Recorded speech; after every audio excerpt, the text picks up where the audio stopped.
Hey guys, welcome back to the channel. My name's Onos and today we're going to show off a quick proficiency farm. I've made the mistake in the past of assuming that something is common knowledge. So this video is intended to help people out in case they're unaware of this. Okay, so let's say you finished New Game Plus, Dream of the Strong, and you're thinking about making a new build, but you don't want to go through the pain of starting a new weapon with 0 proficiency and having no skill points to begin with. Or alternatively, you want to go for the Platinum Trophy, and some of the weapons don't really appeal to you. So you don't want to really invest a huge amount of time playing the game with a weapon you don't really like to unlock the 120,000 proficiency minimum. So what do? This video will show you how to speed up the process of getting proficiency dramatically. If you enjoy the video guys or find it useful, please leave me a like or comment to let me know. Okay, so you need a few things. First of all, you need a wooden weapon. Wooden weapons come with a base level proficiency bonus on them. Ideally, you'll get yourself a divine version as these come with a much higher proficiency boost on them versus the yellow or blue versions. You can get the wooden weapons in the Winds of Ruin mission on New Game Plus. You can also get the smithing techs in there. If you haven't got the weapon, you could always craft your own, which is what I did. I'm not sure what you'll get from the Winds of Ruin mission on your first playthrough. I suspect you'll get the weapons, but I can't confirm this. Please, if somebody can, let me know in the comments below.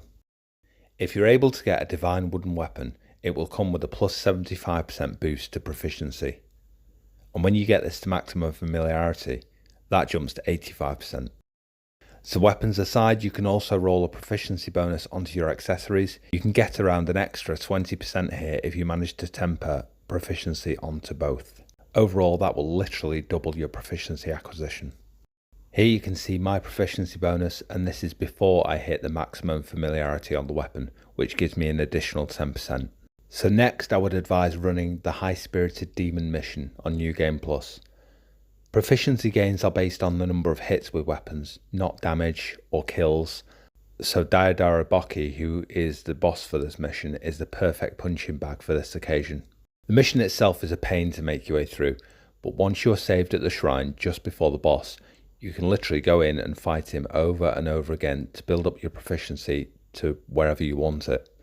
If you wanted to make this super efficient, you could also put on some armor with inheritable attributes on it, so that the maximum familiarity on those can be reached in order to transfer those attributes over.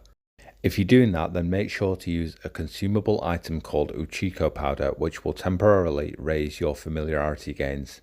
So the way I do this is to get to the boss and save at the shrine.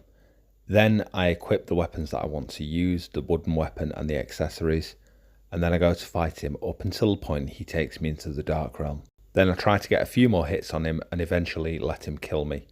Then go back into the fight again and again, depending on how far I'm trying to push my proficiency. Now in terms of speed, that will depend on the weapon and how quickly it hits. Most of the time I would recommend attacking in low stance so that you're hitting as fast as you can, but if you're using something like dual swords, then the skill Water Sword is perfect for this and you'll gain proficiency really fast. To give you an example, I did this process yesterday with the katana and the spear. With the katana it was much slower, just based on the moves I had available to me.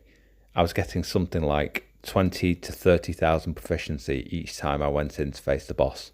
With the spear, however, I started with 0 proficiency, and within 3 runs I'd gone over the 120,000 proficiency point, which meant I was getting over 40,000 proficiency per run. So that's basically the guide. I hope you found it useful. Just before we wrap up, a couple of announcements. I wanted to say a huge thank you to anyone who has subbed to the channel, and to all the people who have become active in the Discord. I'm not able to be as active in Discord as I'd like, but I do try to check in every day. The guys in the crew have been awesome at keeping everything over there running smoothly, especially Gidst, who has helped carry me through the process of setting up the channel in the first place. YouTube have now given me the ability to offer channel memberships, and I've set up a couple of membership levels if you want to check that out.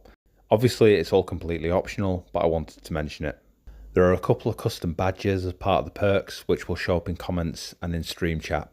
Speaking about streaming, I did my first ever stream recently and I'm planning on doing more in the future. I think I'll be doing one on Friday this week if all goes to plan. I'm just trying to line up my schedule at the moment so I can be more organised. Right, that's it guys, I'll wrap it up here. Thank you for watching. I hope you found the guide useful, and if you're still watching, thanks for sticking around for the announcements. See you for the next one. Take it easy. Stay safe. Bye bye now. you.